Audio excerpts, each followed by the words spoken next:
So good day everyone. So today we will discuss about the DepEd kindergarten curriculum from kindergarten to grade 3. So let's start. So the Department of Education or the DepEd in the Philippines has implemented a comprehensive kindergarten curriculum as part of the K-12 basic education curriculum.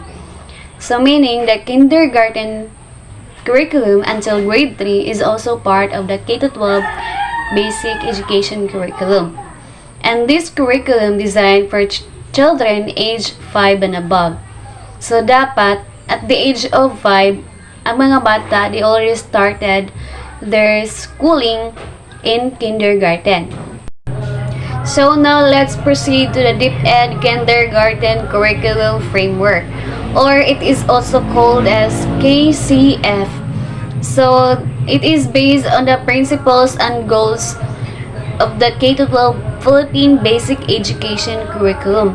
So same na gihapon ang K-3 curriculum is ang ilahang goals and principles is based gihapon sa K-12 Basic Education Curriculum. And naka-align sab siya sa National Early Learning Framework or the NELF, which they also emphasize the holistic development of children. So they emphasize sa pag-develop ng bata holistically. They are not only focusing in one aspect of the development of the children, but holistically, like physically, emotionally, socially, and intellectual domains. So now let's proceed to the key features of Kindergarten Curriculum Framework or the KCF. First is the constructivism. So learners actively construct their own knowledge through exploration and interaction with their environment. So we all know naman, diba, that children learn best when they experience this kind of things. Or as what John Dewey said, learning by doing. So by that, as a teacher, we also need to have a hands-on learning experiences to our children or to our students, rather than listening to our discussions. So next is integrative. So learning areas are interconnected, promoting a holistic understanding of concepts. So diri, we could integrate or connect across the different subjects of learning. Like for example, sa science or sa mag-focus ko to sa ka-topic which is like for example sa parts of the body. We could also integrate different subjects like math. We could also ask them how many fingers they have. So by that, naagihapon ang subject ng science o math. So it helps daw promote their holistic understanding of concepts. So next is the thematic. Curriculum is organized around themes, making learning more engaging and relevant to children's experiences. From the word itself, thematic, naray word na theme. So ang focus diri is dapat it suit daw sa tema. So it is also designed across different subjects. We could also integrate the different subjects but nagafocus sab siya sa tema. So next is the collaborative. Learning is encouraged through group activities and peer interaction. So diba, as you have observed, di na mawala sa ato ang lesson or sa ato lesson plan ang mga group activities, which is it helps the children develop their socialization within their peers and to show their knowledge and experiences within themselves. And next is the inquiry base. Children are encouraged to ask questions, explore, and discover knowledge through hands-on activities. So diba, dili lang nato sila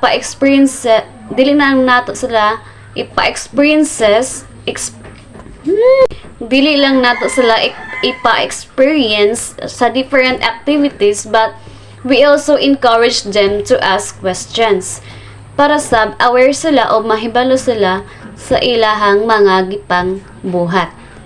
Now let's proceed to the reflective. Children are guided to reflect on their learning experiences and make connections to their lives. So, diba, as a teacher, we also encourage our children to think deeply about their learning experiences. Let's, for example, after your discussions or after sa imuhang gipahimo sa ilaha, we also ask them or what they have observed or what they have learned about your topic. Next is the play base.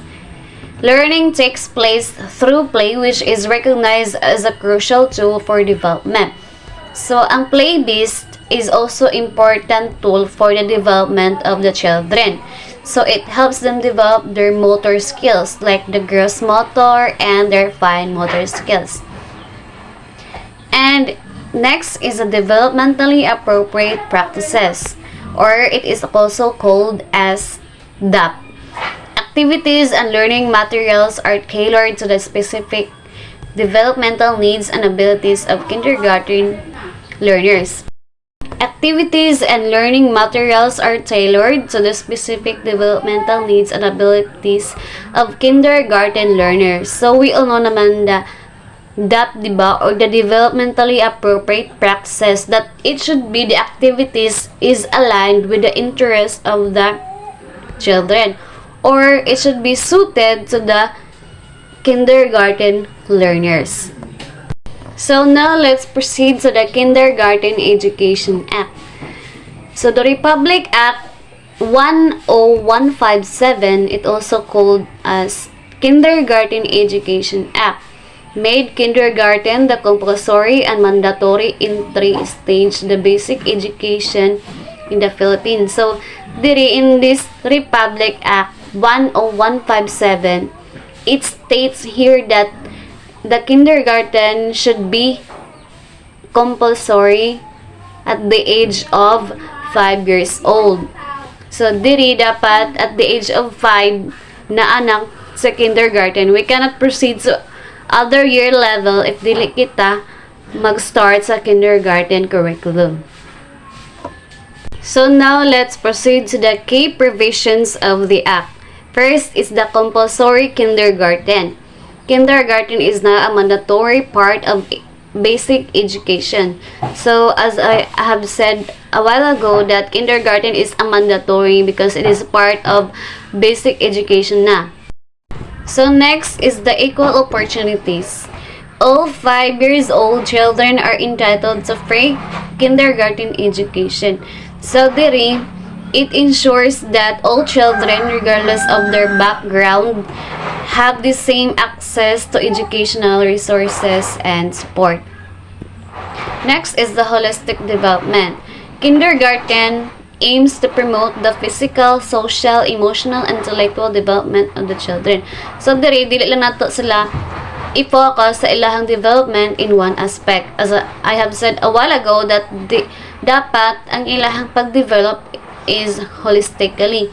It's either physical, social, emotional, and intellectual. Next is the values formation. The curriculum includes various values education to foster positive character traits. So it helps them develop a positive values and behavior. So, diba, we are the second parent of the children.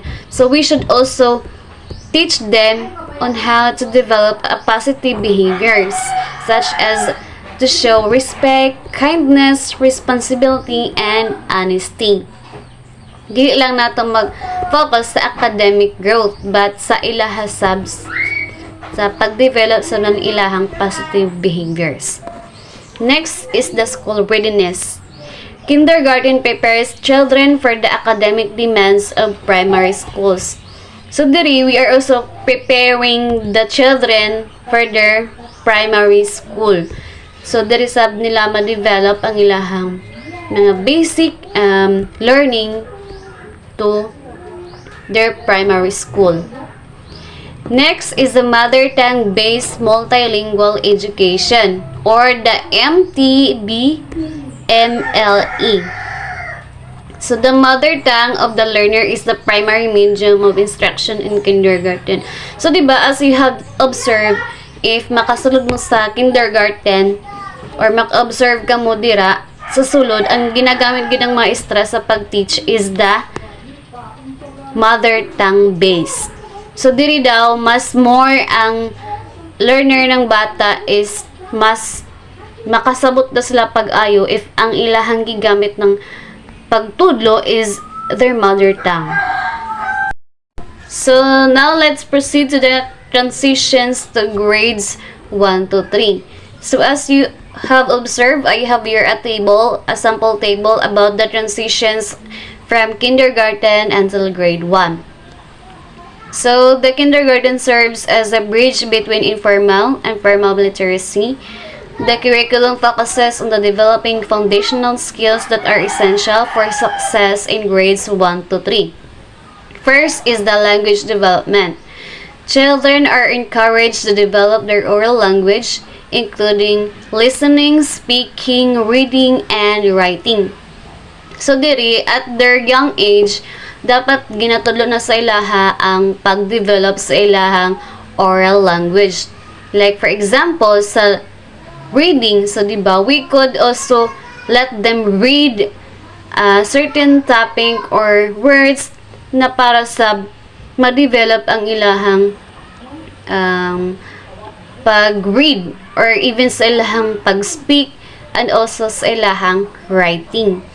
So sa ato sa mga lessons dapat na ay sa mga reading areas or subjects na mas ma-improve pa ang ilahang mga oral language skills. So now let's proceed to the phonics and word recognition. So children learn to recognize and decode words using phonics and sight words. So diba, we are taught on how to pronounce or we are taught on how to pronounce the words or even the sounds of the letters. So dire, we should also teach them the proper pronunciation or the sound of each letter to make them recognize specific words. So now let's proceed to vocabulary development. Children are introduced to new vocabulary words and learn to use them in context. So we all know naman that it is also part of our lesson plan. Like the unlocking difficult words, which it helps our children or our students know the unfamiliar words to them and use them also in a form of context. This is a grammar. Children learn basic grammatical rules such as sentence structure and parts of speech. So even though it is basic grammatical rules, but we should also teach them the proper words that used in a sentence. Next is the reading comprehension. Children develop skills in understanding and interpreting text. So we should also teach them how to understand or interpret text, not just by reading. We should also ask them if they understand what they are reading so that we can also guide them on how to interpret those kind of texts. Next is mathematics. Children are introduced to basic mathematical concepts such as counting, number recognition, and simple addition and subtraction. So, in mathematics, you also need to introduce them the basic ones or the basic numbers like the additions and subtractions that are also appropriate at their age and they are also be able to understand it easily. Next is a science. Children explore their natural environment through observation and experimentation and inquiry. So it's like more on exploration or experimentation in the subject of science. So which is it can also engage students in experimenting and observation throughout their discussion about science. So next is the social studies. Children learn about themselves, their family, and their communities. So we also need to know them or introduce them on how to understand also their selves and know about their families and about the communities. So naapod subject, diba, or there is a theory about this, or the bioecological theory by Bronfenbrenner, which is about also themselves, the families, and the other communities. So that they also know that they, as individual, and to their families, and even in the society. Next is the art and music. Children engage in creative expression through music and dance. So, dira po nila ma-express within their selves, not only in art and music, but also in dancing. So, by that, it also helps them develop their motor skills, such as gross motor and fine motor skills. So, next is the physical education. Children participate in activities that promote physical development and coordination. So as a teacher, we should also integrate or encourage the children to engage in different activities that can help them develop their physical development and coordination. So as a conclusion, the DepEd Kindergarten curriculum is a comprehensive and developmentally appropriate program that aims to provide a strong foundation for children's future success by focusing on holistic development, play-based learning, and use of developmentally appropriate practices. The curriculum provides a positive and engaging learning experiences for kindergarten learners. So in this curriculum, or in this DepEd Kinder curriculum, is designed, or it is implemented to prepare students or children for their future success as they proceed to other year level. So by that, they can help, it also help them develop their learnings holistically, not only in physical, emotional, but holistically. And they also learn about play-based and their positive learning experiences during their kindergarten learning. So I think that would be all. Thank you, and God bless us all.